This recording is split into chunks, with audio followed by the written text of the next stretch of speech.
옷을 한 벌씩 사서 입으셨나요? 네. 성가대도 가운을 벗어봐야 그죠? 우리 안집사님 오랜만에 성가대 완전 감회가 어떻습니까? 네. 건강 주셔서 다시 하나님을 찬송할 수 있게 된 것은 큰 은혜로 믿습니다. 아멘. 아브라함의 믿음을 배우자고 했는데요.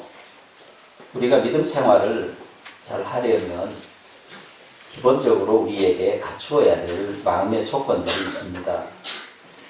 우선은 성실성이 있어야 됩니다. 우리가 신앙생활을 잘 하려고 하면 성실해야 됩니다. 성실하지 않으면 예배도 빠지게 되고 말씀도 배우지 않게 되고 당연히 기도 생활을 하지 않게 될 것이고 성실하지 아니하면 신앙생활을 잘 하기가 어렵습니다. 매주일 예배에 참석해서 하나님의 말씀을 듣고 또 성경 말씀을 배우고 그런 성실한 신앙생활을 통해서 우리 믿음이 성장할 수가 있는 거죠. 성실하지 아니하면 믿음이 자라기가 굉장히 어렵습니다. 두 번째, 열정이 있어야 되겠죠. 하고자 하는 열심, 뜨거운 마음. 세 번째, 지속성입니다. 냄비에 물 끓듯이 주님을 위해 죽을 것처럼 저러다가 예수 믿다 죽으면 어떡하지? 그런 마음이 들 것처럼 열심히 하다가 어느 날 보면 교회 보이지 않는 거죠. 시험 들었다고. 그런 신앙생활을 하면 신앙생활을 잘할 수가 없겠죠. 열정이 있어야 하고 성실해야 하고 지속성이 있어야 된다 할 수 있습니다. 또한 신앙생활에 모델이 있어요. 보고 배울 수 있는.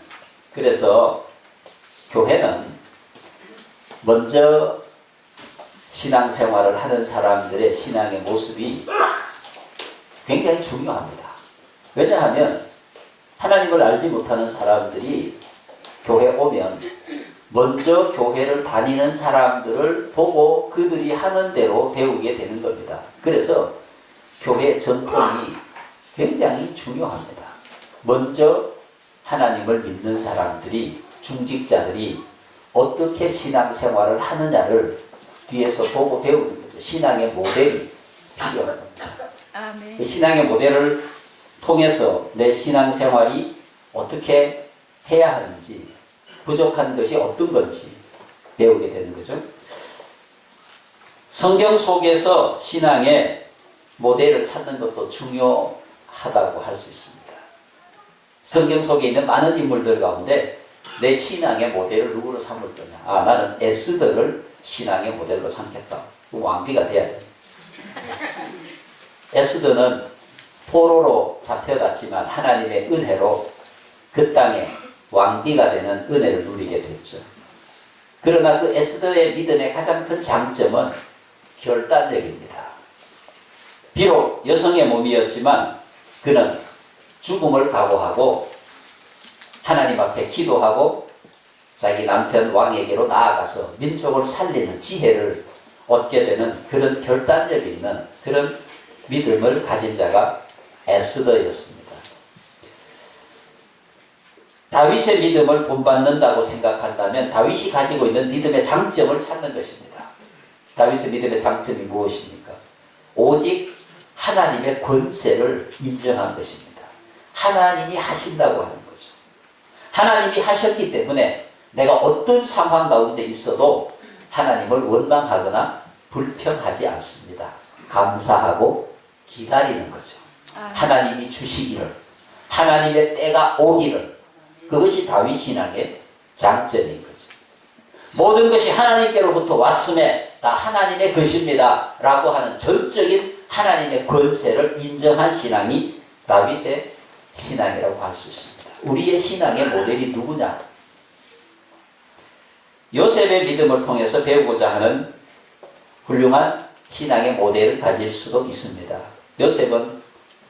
요셉만이 가지고 있는 특별한 영적인 신앙적 판단력과 좋은 생각과 긍정적인 마인드를 가졌던 사람이죠. 자기가 어떤 상황 가운데 던져져도 어떤 상황 가운데 있어도 하나님이 주신 은혜를 생각하는 거죠. 좋은 걸 생각하는 거죠.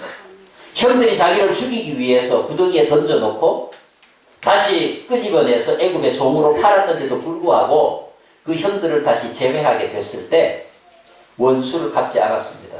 오히려 그 형들을 위로했죠. 형님들, 나를 팔았다고 한탄하지 마세요. 걱정하지 마세요. 지금 나를 애굽에 오게 한 자는, 애굽으로 나를 판 자는 당신들이 아니라 하나님이시라고 하는 겁니다. 하나님께서 나를 여기에 오게 했고 민족을 구원하기 위해서, 가족을 구원하기 위해서 하나님께서 미리 아시고 나를 이리로 보낸 거라고.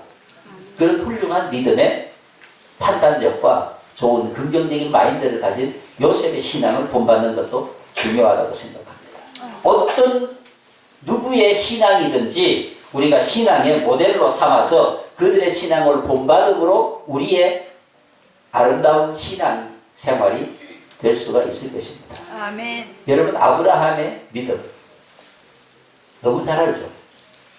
여러분, 우리가 아브라함 믿음을 생각하면 여러 가지 아브라함 믿음의 훌륭한 부분들이 있지만 가장 생각나는 단어는 순종이라고 합니다. 아브라함 하면 순종입니다. 아브라함 믿음의 특징, 순종하는 믿음입니다. 순종하는 믿음을 통해서 아브라함이 받았던 복을 나도 받고, 아멘. 여러분에게 그런 은혜가 있기를 축복합니다. 여러분, 우리가 그 믿음을 통해서 받는 은혜는 그거죠. 내가 아브라함의 믿음을 가질 때 아브라함의 복을 받고, 다윗의 믿음을 가질 때 다윗의 복을 받고, 요셉의 믿음을 가질 때에 요셉의 복을 받습니다. 아브라함의 믿음은 뭡니까? 순종입니다. 순종. 여러분, 오늘 본문의 1절에 보면 여호와께서 아브라함에게 이르시되 너는 너의 고향과 친척과 아버지의 집을 떠나 내가 너에게 보여줄 땅으로 가라. 말이 안 되죠. 어디로 가라는 것도 아니고, 왜 가라는 것도 아니고, 언제 가라는 것도 아니고, 하나님의 명령은 아브라함에게 주어졌는데 아브라함이 생각해 보니까 이해할 수 없는 거죠. 여러분, 이와 같은 하나님의 명령에 순종할 수가 있다고 생각하세요? 말이 안 되잖아요. 왜 가야 하는지를 설명하지 않습니다. 왜 포기해야 하는지를 설명하지 않는 겁니다. 왜 떠나야 하는지를 설명하지 않는 겁니다. 사람은 합리적으로 설명이 될 때, 내가 들어서 이해가 될 때 행동할 수 있는 거예요. 그렇잖아요. 어느 날 갑자기 느닷없이 너는 고향과 친척과 아기 집을 떠나라. 여러분, 요즘과 같은 시대도 아니잖아요. 그 시대는 정착해 살던 시대 아닙니까? 요즘은 뭐 여러분 이사가 쉽잖아요. 뭐 집 팔고 가면 그만인데. 쉽잖아요. 그때는 그런 시대가 아니잖아요. 고향을 떠난다는 것, 곧 모든 나와 연관된 인간관계와 나에게 도움을 줄 수 있는 모든 통로를 끊어버린다는 거지 않습니까? 나와 함께 익숙하게 살던 모든 사람으로부터 단절되는 게 고향을 떠나는 거잖아요. 아비 집을 떠나는 거잖아요. 친척을 떠나는 거잖아요. 그런데 거기에 대한 구체적인 설명이 없는 겁니다. 왜 떠나야 하는지, 이러이러한 이유 때문에 네가 고향을 떠나라. 하나님께서 그렇게 말씀하신 게 아니에요. 그냥 떠나라는 겁니다. 너는 너의 고향과 친척과 아버지의 집을 떠나 가라는 겁니다. 축복을 약속하셨지만 그 축복은 지금 있는 게 아닙니다. 앞으로 주시겠다는 거잖아요. 앞으로. 어떻게 믿어요? 지금 있는 것만도 누리고 살기에 충분한데, 넉넉한데, 더 이상 다른 게 필요 없는데 다른 걸 줄 테니까 가라고 하는 게 이해가 되냐 이 말입니다. 여러분. 근데 아브라함은 순종했죠. 여러분, 오늘 창세기 12장 4절 우리 함께 읽어볼까요? 이에 아브라함이 여호와의 말씀을 따라갔고. 아멘. 갔어요. 뭘 따라갔습니까? 말씀을 따라. 여러분, 우리가 순종하는 것은 말씀대로죠. 하나님의 말씀대로. 하나님의 말씀대로 아브라함은 갔습니다. 히브리서 12장 8절 믿음으로 아브라함은 부르심을 받았을 그때에 순종하여 장래의 유업으로 받은 땅에 나아갈새 갈 바를 알지 못하고 나아갔으며 갈 바를 알지 못하고 나아갔다. 그게 아브라함의 순종이에요. 어떻게 보면 참 어리석죠. 바보 같죠.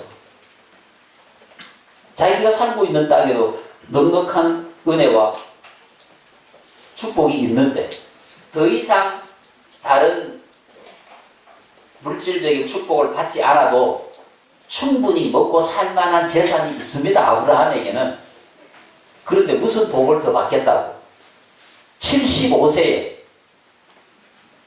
무슨 낙을 누리겠다고 그때에 이 도전을 감행하느냐? 여러분 이해가 되겠습니까? 안 되잖아요. 근데 여러분 아브라함의 인생은 순종을 떠나서 생각할 수 없는 거예요.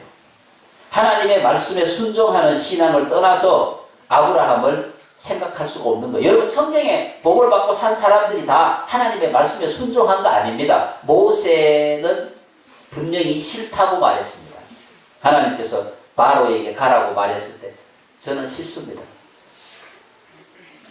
한 번, 두 번, 세 번, 네 번, 다섯 번, 여섯 번, 일곱 번, 여덟 번. 싫습니다. 나는 싫습니다. 내가 왜 가야 합니까? 싫습니다. 아브라함은 멍청합니까? 바보입니까? 여러분 아브라함에게는 아브라함의 믿음이 있는데 그 믿음에는 순종의 특색이 있고 그 순종의 믿음이 아브라함을 오늘 우리는 믿음의 조상이라고 부릅니다. 믿음의 조상 아브라함은 그런 노래 있잖아요. 여러분 못 들어보셨어요? 믿음의 조상이라고 우리가 부르잖아요. 축복의 사람이라고 부르잖아요. 그로부터 축복이 시작된 거잖아요. 모세가 이스라엘의 위대한 지도자라고 할지라도 그는 하나님의 말씀에 처음부터 순종한 게 아닙니다. 억지로 간 거죠. 요나는 어디에 있습니까? 딴 데로 간 거죠. 하나님께서 니느웨를 가라고 했는데 다시스로 간 거 아닙니까? 요나. 그러다가 바다에 버려져서 물고기 뱃속에 들어가게 됐죠. 노아는 순종했죠. 어리석습니까? 노아가? 여러분 순종한 사람들은 어리석은 자들입니까?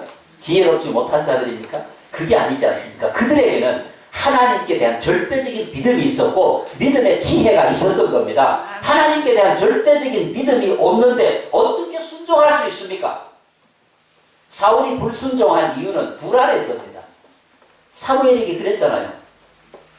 내가 불안해서 당신은 오지 않고 백성들은 나를 떠나가고 내가 불안해서 내가 해서는 안 되는 일이지만 제사를 집행했다는 거 아닙니까? 그때 뭐라고 말씀하셨어요? 사무엘이 순종이 제사보다 더 나은 것이다. 여러분 오늘 우리의 믿음에 있어서 우리를 복되게 하는 우리가 하나님의 은혜 속에 거하게 하는 믿음의 큰 헌신이 있다면 그것은 바로 하나님의 말씀에 순종하는 것입니다. 할렐루야. 아멘. 순종은 어렵죠. 왜? 우리 생각이 너무 강해요. 오늘 현대인들은 너무 똑똑해요. 너무 아는 게 많아요. 순종하기 어려워요. 여러분 순종하려고 하면 나를 버려야 돼요. 나를 포기해야 돼요. 하나님께서 떠나라고 말씀하셨는데 하나님께서 버리라고 말씀하셨는데 버릴 수 없는 이유가 너무 많아요. 떠날 수 없는 합당한 이유가 너무 많아요. 그런데 그 모든 것을 다 버리고 순종하고 떠나야 하니까 그 순종하는 믿음이 얼마나 위대한 믿음입니까? 이삭을 바치라고 할 때 아브라함이 이삭을 바치잖아요. 말이 됩니까 여러분? 하나님께서 75세에 아들을 주시겠다고 약속하시고 25년을 기다려서 아들을 얻었고 그 아들이 자라서 청년의 때가 됐는데 그를 죽여서 제사로 드리라는 겁니다. 여러분 이게 말이 됩니까? 안 되잖아요. 말이 안 되잖아요.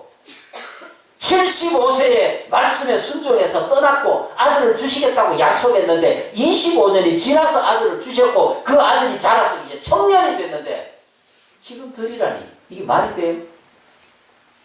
이해할 수 없잖아요. 어떤 이유로도 받아들일 수 없는 일이지 않습니까? 그런데 아브라함은 하나님 말씀에 순종해서 드리잖아요. 하나님께서 원하신 게 그게 아니라는 것을 우리는 그 성경의 말씀이 다 기록된 이후에 아는 것이죠. 하나님께서는 이삭을 원하시는 것이 아니었다는 걸 우리는 알지만 아브라함은 하나님이 이삭을 원하시는 게 아니라는 사실을 모르는 겁니다. 100% 이삭을 포기하지 아니하면 순종할 수 없는 겁니다. 그래서 순종은 100% 나를 버리고 포기할 때 가능한 것입니다. 아멘. 그래서 위대한 신. 그래서 하나님은 순종하는 신앙에게 큰 복을 주십니다. 아멘. 큰 복. 여러분들이 큰 복을 얻기를 원하신다면 하나님 앞에 순종하는 믿음을 가져야 되는 것입니다. 순종은 하나님께 대한 큰 믿음이 있을 때 가능한 것입니다. 여호수아 6장 3절 이하에 여리고성 전투에 관한 말씀이 나오죠. 거기 보면 이렇게 기록하고 있습니다. 너희 모든 군사는 그 성을 둘러 성 주위를 매일 한 바퀴씩 돌되 6해 동안을 그리하라. 여러분 이게 얼마나 웃기는 일입니까? 제사장들이 앞에서 나팔을 불고 군사들과 백성들이 뒤를 따르고 여리고성을 매일 한 바퀴씩 돕니다. 여리고성 안에서 보면 그거 아주 정신 나간 놈들이죠. 뭘 하는 건지 나팔을 불고 가고 뒤에 쭉 따라가고 매일 나와 한 바퀴씩 도는 겁니다. 아마 성 안에 있는 사람들에게는 굉장히 구경거리였을 거예요. 야 오늘 또 돈다. 오늘 또 돈다. 저것들 뭐 하는 거지? 또 돈다. 야 그런데 오늘은 계속 돈다. 하나님께서 뭐라고 말씀하셨어요? 6해 동안을 그리하고 7째 되는 날에는 몇 번 돌으라고 했습니까? 7번. 안에서 보니까 이게 가만치도 않은 거예요. 매일 나와가지고 미친듯이 한 바퀴씩 돌고 가더니 오늘은 뭐가 계속 도는. 도대체 저들이 몇 바퀴를 도냐? 근데 다 돌고는 또 소리를 지르고 난리요. 근데 여러분 여리고성이 무너진 겁니다. 아멘. 여러분 믿습니까? 아멘. 안 믿어지죠? 믿어져요? 여리고성을 돌고 또 돌고 마지막 순간에 7번 돌았는데 그리고 소리를 질렀는데 여리고성이 무너졌다. 믿어져요 이게? 예수님께서 침을 바닥에 뱉어서 흙을 이겨서 눈에 바르고 실로암에 가서 씻어라. 그런데 가서 씻었더니 눈이 떠졌다. 믿어져요? 그게 믿음이라는 겁니다 여러분. 그래서 믿음이 있는 자가 순종하고 순종하는 믿음이 복을 받습니다. 네. 믿음은 그거예요. 하나님의 능력을 내가 인정하고 받아들이는 게 믿음이에요. 사람의 능력이 아니잖아요. 아멘. 하나님의 능력. 아멘. 어떻게 하나님의 능력을 사람의 능력과 비교를 하십니까? 왜 내 생각과 내 판단과 내 지혜와 내 가치로 믿을 수 있다, 믿을 수 없다를 선택하냐 이 말입니다. 하나님의 능력은 나의 생각과 판단과 능력과 상관없는 거예요. 아브라함은 그걸 본 거죠. 그걸. 그러니까 말씀에 순종해서 떠날 수 있었고 말씀에 순종해서 버릴 수 있었고 말씀에 순종해서 아들 이삭을 드릴 수 있었던 거죠. 여러분 아브라함의 믿음, 순종하는 믿음을 배우시면 아브라함의 복을 받습니다. 아멘. 그게 위대한 거예요. 아브라함의 믿음이 내게 있으면 하나님의 아브라함에게 주셨던 은혜가 내게 있는 거예요. 오늘 우리의 말씀의 핵심은 아브라함의 믿음을 배우자는 거고 그 믿음 가운데 순종을 배우자는 겁니다. 순종의 은혜가 있기를 축복합니다.